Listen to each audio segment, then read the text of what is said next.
Har'a mee waan bareedu tokko isin agarsiisa.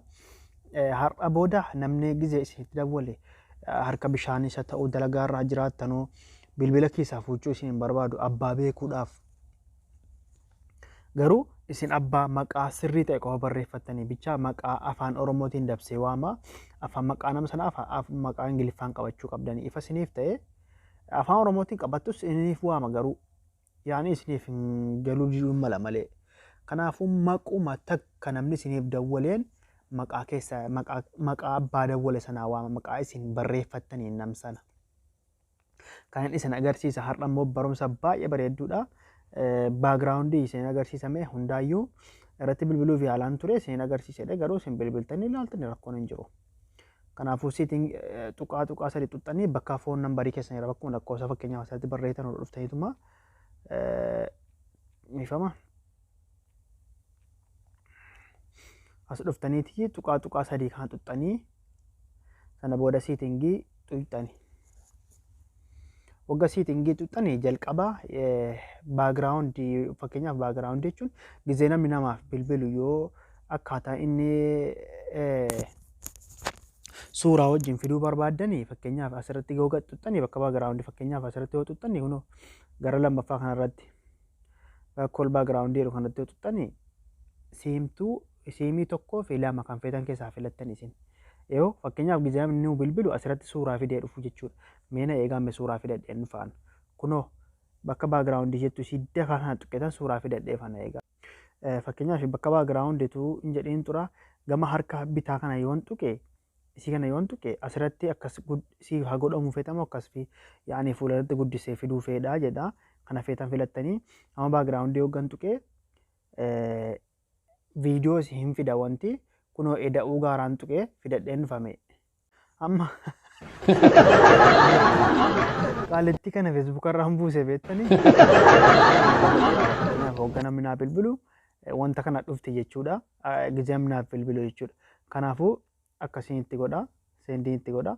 Amma fakkeenyaaf gizee naaf bilbilu qaalitti kana dhufa jechuudha. Ifa isiniif ta'e baagiraawundii kana keessa iccitii kana keessaan isin agarsiise kan kana jenneerra isiniif galeera. Amma namni naaf bilbilu qaalitti sana dhufti. Sana booda kunoo kan sadaffaa kanarra yoo dhufne kanarratti ringitoon jechuun sagalee jijjiirannaadha. Fakkeenyaaf asirratti yoo dhufne kunoo sagalee jijjiirannaadha jechuudha. Asirratti sagalee waan feetan irra kaa'achuu. Asirratti ringitooniin akkasi.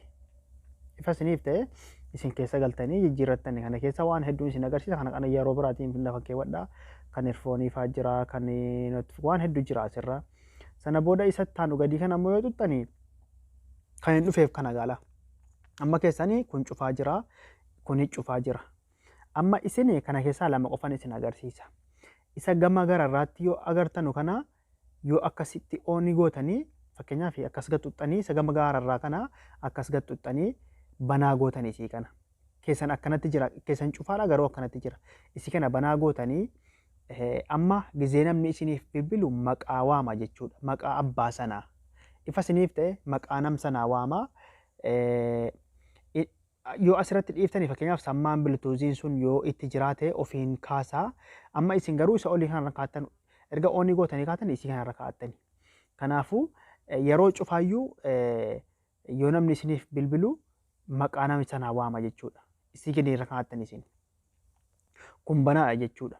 Inni gadii kun immoo inni walakkaa kun immoo fakkeenyaaf yoo akkanatti bannee dhiifne wagga namni nuuf bilbilu isa sagalee ol qabuun isa sagalee ol qabu sagalee qabu miti lafa fakkeenyaaf sagalee kana gadi qabaa argaattan miti isaa miti isa akkas ol qabuun kaafna. Dirqama harka qofaan olii gadi gochuun hin qabnu. Ifa isiniif ta'eera isa sagalee gadi qabaa kan argaattan miti isaa miti. Fakkeenyaaf akkana gadi qabamee jira miti. Amma tu namni naa bilbile isa sagalee ol qabuun akkas wagguma tokkoof tuqa. Achumaan kaasa bilbila. Kanaafuu isin hundinuu suutumaan ilaalaa itti godhaa ilaalaa. Amma siimii wal jijjiiree irratti dawwalee isin agarsiisuun naaf hin mijanne malee isin agarsiisa. Viidiyoo TikTok irratti ganaa hojjedhu irratti isin agarsiisa inshallah. Kanaafuu isii olii kana akkanatti banadhaa godhaatii isii kanarra jira keessan. Isin immoo isii gadi kanatti godhadhaa. Kanammoo oonii godhadhaa. Asirraan cinaadhaan kaaftan jechuudha. Kun akka feetanii TikTok irratti guutuu kanaan hojjedha inshallah.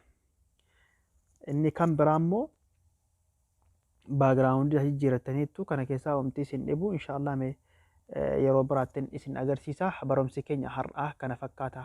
Akka isiniif galee abdiin qabaasu ta'an isin barsiisaan jira. Galatooma ulfaadhaa yuutuubii kana guddisaa.